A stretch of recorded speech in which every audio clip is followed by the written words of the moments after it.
ಶತ್ರುಘ್ನ ನಿಗ್ರಹದ ಕಾಲಕ್ಕೆ ನವಕುಮಾರನು ಇದೇ ರೀತಿ ಹೇಳು.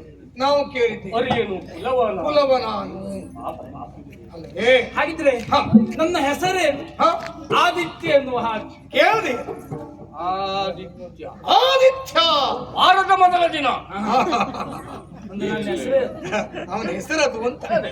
ಹಾಗಂತ ಅನಾಥನೆಂಬ ಕಾರಣಕ್ಕಾಗಿ ಕುಗ್ಗುವುದಲ್ಲ, ಹಿಗ್ಗಬೇಕು. ಸಾಧನೆಯ ಶಿಖರವನ್ನು ಏರಬೇಕಿರುವಂತ ಕಾರಣಕ್ಕಾಗಿ ನಮ್ಮ ಪ್ರಯತ್ನ ನಿರಂತರವಾಗಿ ಉಂಟು. ವ್ಯಕ್ತಿಯೊಬ್ಬ ಹುಟ್ಟಿಕೊಂಡ ಎಷ್ಟು ದಿನಗಳ ಕಾಲ ಬದುಕಿದ ಅನ್ನುವುದಕ್ಕಿಂತ ಇದ್ದ ದಿನಗಳ ಕಾಲ ಅವ ಮಾಡಿದ ಸಾಧನೆ ಏನು, ಯಾವ ರೀತಿಯಲ್ಲಿ ಬದುಕಿದ್ದಾನೆ ಅದು ಆ ಮಟ್ಟಿಗೆ ಹೇಳಿಕೊಟ್ಟು ಬರ್ತದೆ. ಎಂತದ್ದು? ಇದು ಸಾಮರ್ಥ್ಯದ ಐಶ್ವರ್ಯ ಸಾಕಯ್ಯ ಯಮಗೆ. ಆದ್ರೂ ಮಾಡ್ಲಿಕ್ಕೆ ಹೊರಟಿದ್ದಾನೆ, ಆ ಪ್ರಸಂಗ ಈಗ ಮಾಡಿ ತೋರಿಸ್ತಿದ್ದ. ಬಹುಶಃ ಆ ಪ್ರಸಂಗವನ್ನು ಗಟ್ಟಿ ನೆನಪಿರ್ಬೇಕು. ಕೆಲವು ಪ್ರಸಂಗ ಉಂಟ. ಹಾಗಿದ್ರೆ ಇಲ್ಲಿ ಬಂದು ಇಷ್ಟು ಘನಕಾರ್ಯವನ್ನು ಮಾಡುವುದಕ್ಕೆ ಕಾರಣ ಮತ್ತೇನಲ್ಲ, ಇಲ್ಲಿ ಸ್ಪರ್ಧೆಗೆ ಬರಬೇಕೆಂಬುದಾಗಿ ಸಂಕಲ್ಪ ಮಾಡಿ ಬಂದಂತ ವ್ಯಕ್ತಿ ನಾನಲ್ಲ. ಹಾಗಿದ್ರೆ ಇಲ್ಲಿ ಯಾಕಾಗಿ ಬಂದೆ? ಹೌದು, ಸಭೆಯಲ್ಲಿ ಕುಳಿತು ಈ ರೀತಿಯ ಕಾರ್ಯಕ್ರಮವನ್ನು ನೋಡುವಂತ ಕಾತುರತೆಯಿಂದ ಬಂದವ ನಾನು. ಇವನ ಅವಹೇಳನ ಶಬ್ದವನ್ನು ಕೇಳಿ ಅಲ್ಲ, ಇವನ ಕಾರ್ಯವೈಖರಿಯನ್ನು ಮೆಚ್ಚದೆ ಒಪ್ಪದೆ ಇಲ್ಲಿ ಒಂದು ಇಷ್ಟು ಘನ ಕಾರ್ಯವನ್ನು ಮಾಡಿದ್ದೇನೆ. ಕಾರಣ ಏನು? ಮೊದಲಿಂದ ನನ್ನ ಸ್ವಭಾವ ಹಾಗೆ. ಯಾವುದೇ ಒಬ್ಬ ವ್ಯಕ್ತಿ ಆಗಲಿ ತಾಯಿ ಹಾಗೂ ತಾಯ್ನಾಡಿನ ಬಗ್ಗೆ ಒಂದಾದ್ರೂ ಮಾತನಾಡಿದರೆ ಸಹಿಸುವ ಸ್ವಭಾವ ಆದಿತ್ಯನಂತ. ನಾವು ಸಹಿಸಿಕೊಳ್ಳುವವರಲ್ವಾ? ಹಾಗಾಗಿ ಬಂದೆ ಗರ್ವಿಷ್ಠನಾಗಿ ಅಹಂಕಾರದ ಗಿರಿಯನ್ನ ಏರುವಂತ ಇವನನ್ನ ಸ್ವತ್ತನ್ನ ಅಡಗಿಸಿದ್ದೇನೆ, ನಾನು ಗೆದ್ದಿದ್ದೇನೆ. ಕೇಳದೇನು ಅವನ ಮಾತನ್ನ? ಆ ಮಟ್ಟಿಗೆ ಗಟ್ಟಿಲ್ಲ. ಯಾಕಂದ್ರೆ ನಾನು ಸೋತಾಗ ಗೆದ್ದಿದ್ದೇನೆ ಅಂತ ಹೇಳ್ಕೊಂಡಲ್ಲ. ಅಲ್ಲ, ನೀ ಸೋತ ಮೇಲೆ ಅವ ಇಲ್ಲ, ನಾನು ಗೆದ್ದಿದ್ರೆ ನೀವು ಸೋತಿದ್ದೀಯ.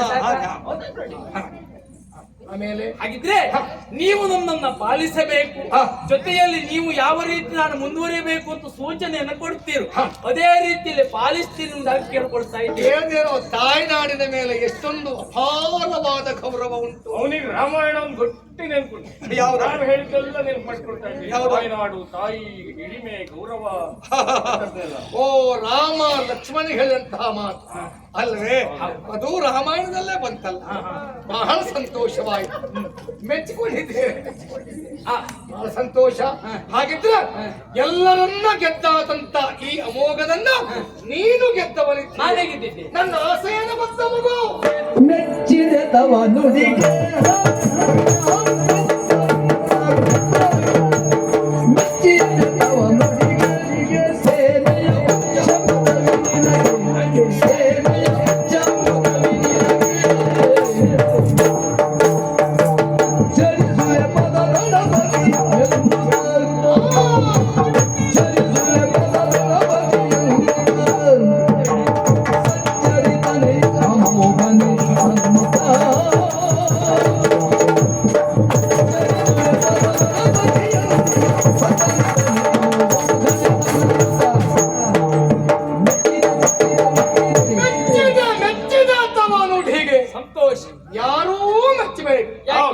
ಹೀಗೊಂದು ಸಾಧನೆಯನ್ನ ಮಾಡ್ಲಿಕ್ಕೆ ಹೊರಟಿದ್ದಾನೆಂತಾದ್ರೆ ಅವನಿಗೆ ಯಾರೂ ಮೆಚ್ಚಲೇಬೇಕು. ಆದ್ರೂ ಒಂದುಂಟು, ಏನಾದ್ರು ಫಲ ಇರ್ತವ, ಸಾಮರ್ಥ್ಯ ಇರ್ತವ, ಸ್ಪರ್ಧೆ ಹೆಸರು ಕೊಡ್ಬೋದಿತ್ತು.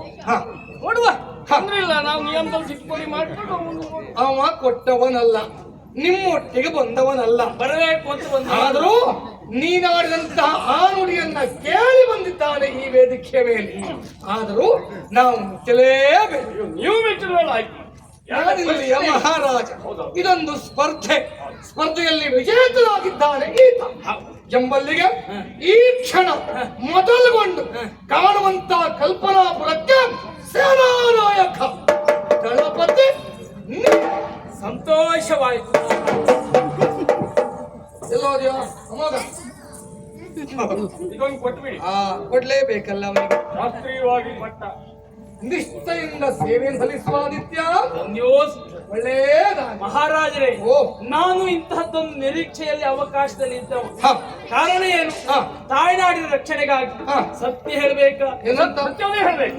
ಇದು ಮಹಾರಾಜರು ಮೇಲೆ ಆಸ್ಥಾನದಲ್ಲಿ ಸತ್ಯವನ್ನೇ ಹೇಳಬೇಕು. ಸತ್ಯವನ್ನು ಬಿಟ್ಟು ಬೇರೆ ಏನು ಹೇಳಬಾರದು.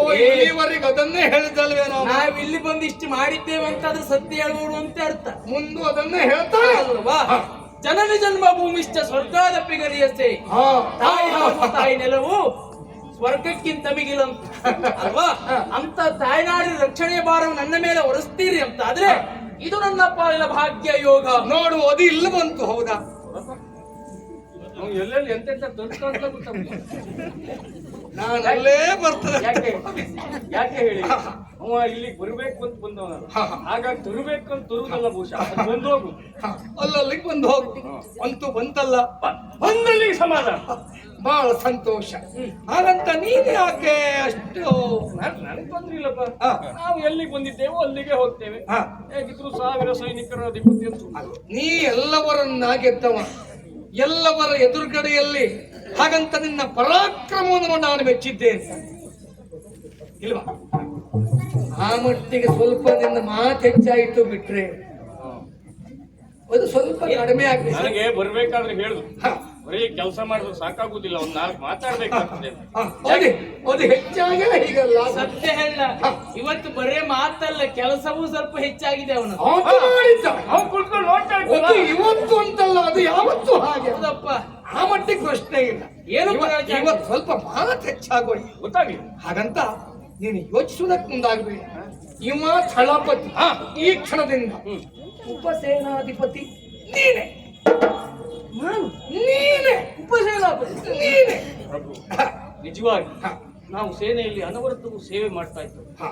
ಪದವಿಯನ್ನು ಬಯಸಿ ಬಂದಂತ ನೀವು ಘೋಷಿಸಿದ್ದಕ್ಕಾಗಿ ಸ್ಪರ್ಧೆಯಲ್ಲಿ ಯಾರೂ ಇರುವುದು ಬೇಡ ಅಂತ ಆಗುದು ಬೇಡ. ಹಾಗಾಗಿ ನಾವಾದ್ರೂ ಇರುವಾಗ ಪದ್ಧತಿ. ನೀನು ಕೇಳುತ್ತಾ ಇಲ್ಲ, ನಾನು ಕೊಟ್ಟಿದ್ದು ತಾನೆ. ಒಂದಾದ ಮೇಲೆ ಮಹಾಪ್ರಸಾದ ಅಂತ ಸ್ವೀಕರಿಸಲೇಬೇಕು. ನಮಃ.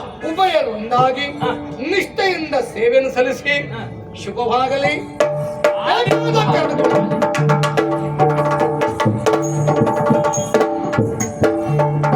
ಕಲ್ಪನಾಪುರದ ನೂತನ ಸೇನಾಪತಿಗಳಿಗೆ ಶುಭಾಶಯಗಳು.